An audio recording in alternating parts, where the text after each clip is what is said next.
Hi, my name is Christy Luce. I'm a nurse. I had an associate degree since 1998. I've been a full-time nurse since then, and I have now returned to Bloomsburg to acquire my bachelor's degree in nursing. I chose my presentation to be Homelessness in the World.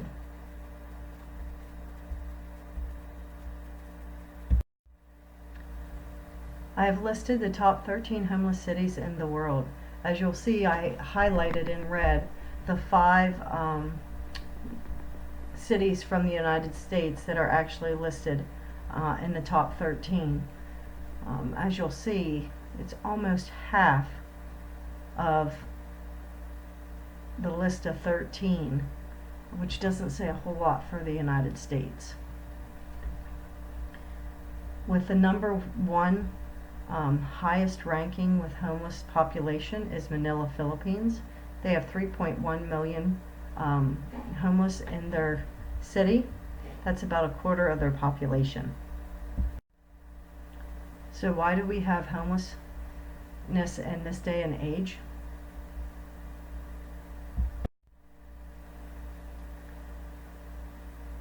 Causes of homelessness. Most homeless people don't really share a whole lot in common, aside from they're usually extremely vulnerable.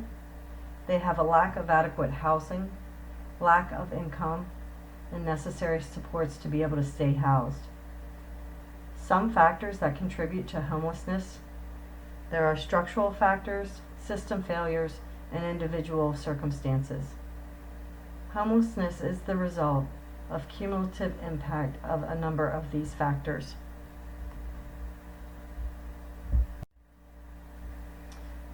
Structural. Structural deals with the economic and societal issues that affect opportunities and social environments for these individuals. They are lack of income, access to affordable housing. The access to affordable housing is actually big because the housing is in critical shortage of any affordable housing. Most people pay 30 to 50% of their annual income to be able to have a nice home, and most people that are teetering on homelessness can't afford that. There are also health supports are missing, and a lot of homeless people experience discrimination. Discrimination can impede access to employment, to housing, to the justice services, and any other helpful services. A lot of racial and sexual minorities are at great risk for becoming homeless. Also, the shifts in economy will make or break people as well. The people that live just teetering on poverty, they're usually just barely unable to pay for the necessities just to live, and a lot of times they're paycheck to paycheck, and just one accident, one illness, one paycheck that they don't receive is the only step that's keeping them from actually being homeless.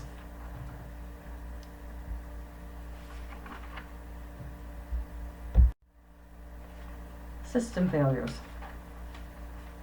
We're talking about the systems of care and support here that fail. A lot of times that these people, they're having difficult transitions from child welfare services, and then they become adults. They end up homeless. They have inadequate discharge planning if they were in a hospital, a corrections facility, mental health and addiction facilities. Their services aren't set up appropriately, and this leads to them ending up being homeless. And they also, there's a huge lack of support for any kind of immigrants and refugees.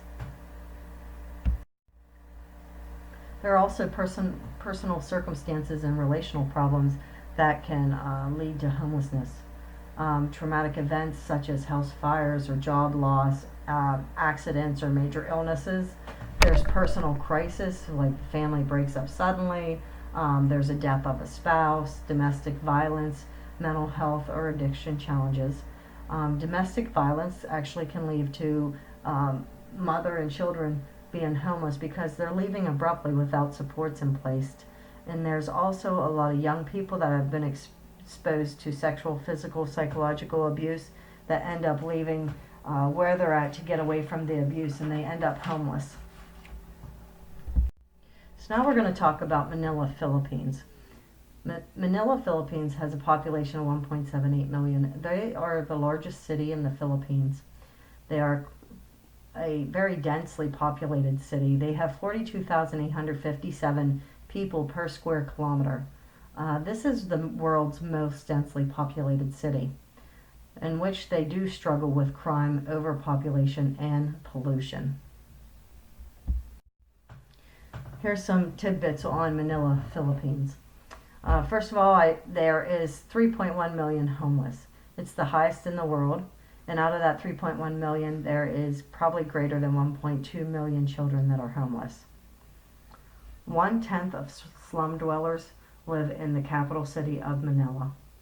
They have a district called the Tondo district. It actually is super densely populated. It has 80,000 per square kilometer, and it's a major neighborhood in Manila. They lack a lot of water, housing, sanitation, education, and health and employment in this area because it's so overpopulated. They also have a problem with air pollution. Their air pollution is 70% more than recommended safe levels regarding pollution. 10% of the estimated 39 million Filipinos are between the ages of 6 and 24. They are either not in school, or if they're old enough to work, they don't have employment. There are 6,000 slum dwellers from 800 families living in the cemetery slums in Manila North. They've lived there since 1950. Manila North Cemetery is the oldest and largest. It has about 133 acres. Within the cemeteries, there is a lot of violence, anti-drug raids by the Filipino National Police.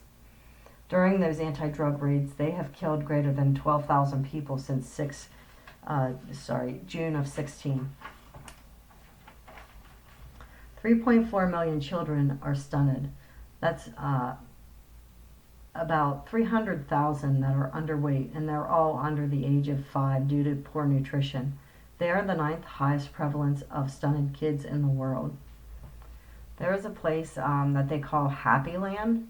It's a slum area of Tondo. 12,000 people are living in shelters built around garbage dumps where they look through the garbage daily. What they do is they're searching for these chicken scraps. They collect them in bins, take them home. They recycle these chicken scraps through boiling. They actually call them pag.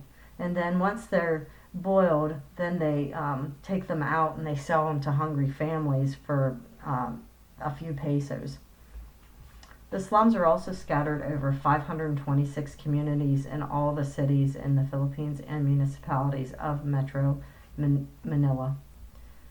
There are 2.5 million people that either live on vacant or public lands. They put up their little communities along rivers, around garbage dumps, railroad tracks, under bridges, or they may even be beside industrial establishments. 3/4 of the households in Manila slums are long-term. What that means is that they are either there greater than 5 years, and the average settlement they have found to be about 19.2 years. They do have an organization over there that's trying to help the homeless. They're called CARE. In 2017, they were able to aid approximately 30,000 people.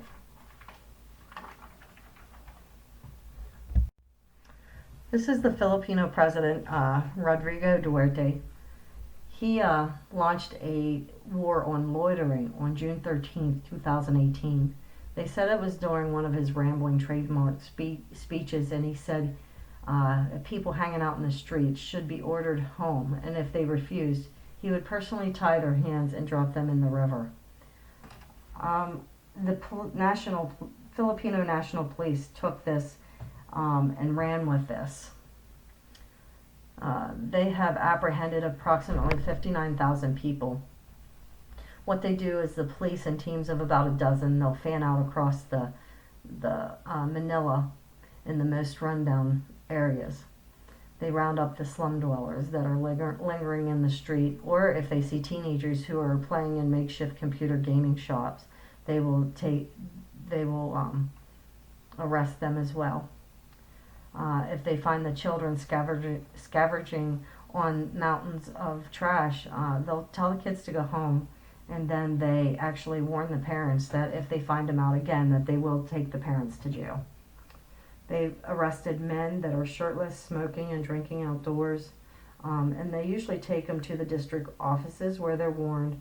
They do record their names and addresses.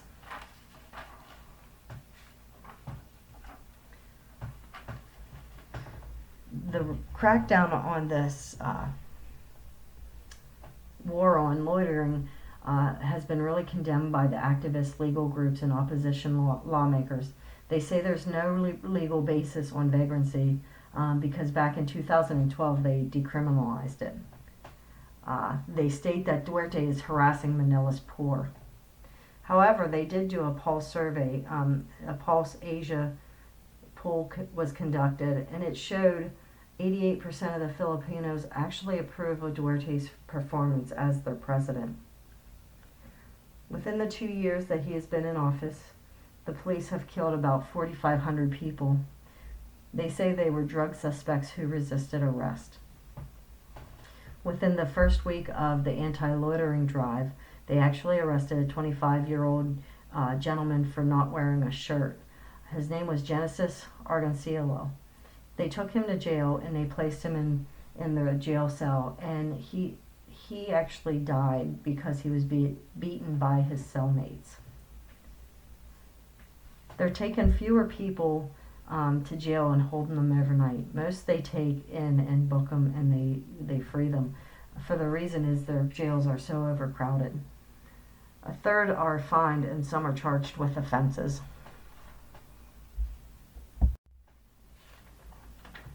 Now, I found Finland to have a very low homeless rate, actually the lowest homeless rate in the world. The way that Finland has lowered their homeless rate and kept it low is that they feel that people need to be put in permanent housing. They say you need to end homelessness instead of just trying to manage it. They offer permanent housing and needs-based support for the homeless instead of putting them up in temporary housing, shelters, stuff like that. The permanent housing gives them a means to an independent rental flat with their own rental contract. They are provided the home and individually tailored support based on what their needs are. Since 2008, they used the Housing First model, and Finland has almost all but eradicated homelessness. Key things regarding the Housing First model is that it's affordable housing and support. They get extra funding from the state that has allocated for flats and services, and there's actually an incentive for municipalities to have these flats and services in place for the homeless people and for them to implement this Housing First project. The tenants do pay rent and they're entitled to receive the housing benefits depending on their income. The rest is covered by the municipalities. This enables to give them stable living conditions, enable the homeless to use the use of mainstream services instead of using expensive emergency services, and this actually in turn saves money in the long run. So they want them to provide permanent instead of temporary housing. The first step in change is the change in attitudes.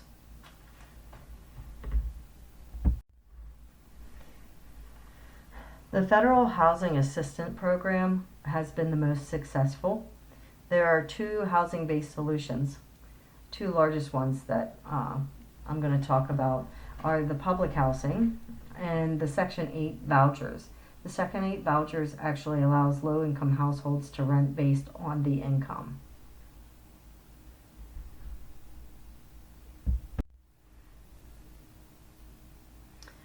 Back in New York in the 1980s, they pioneered the first permanent supportive housing. They also call it the housing first.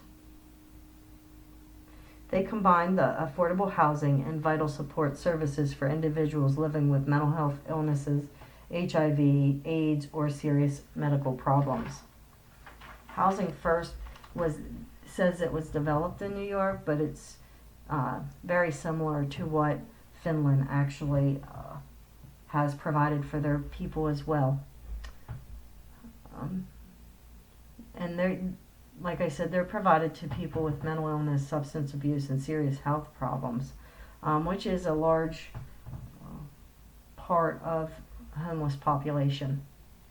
They move them into subsidized housing and linked to support services. Either it's right on site around the housing community, or it's out in the community itself.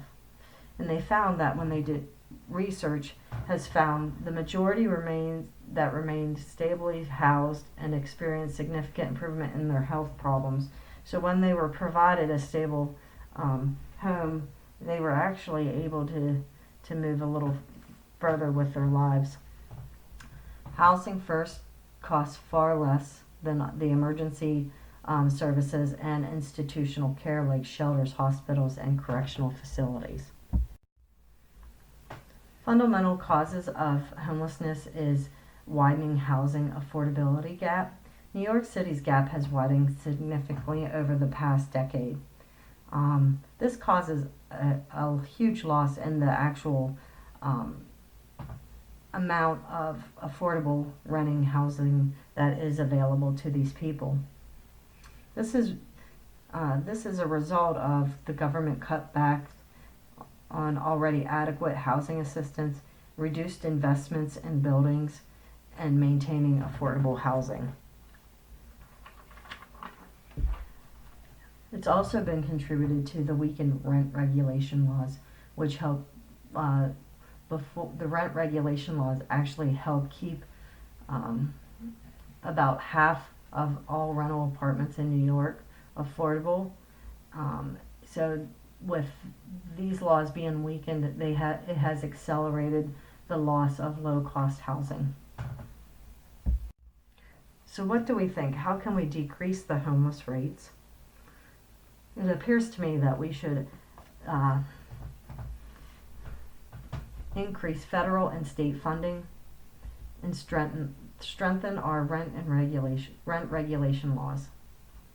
We need to provide permanent housing, services, social connectedness, and what that means is actually assign them to a case manager, some type of case worker that can actually follow these people when they do, if they're getting out of prison, getting out of the hospital, young adults that are leaving child welfare and now have to be on their own.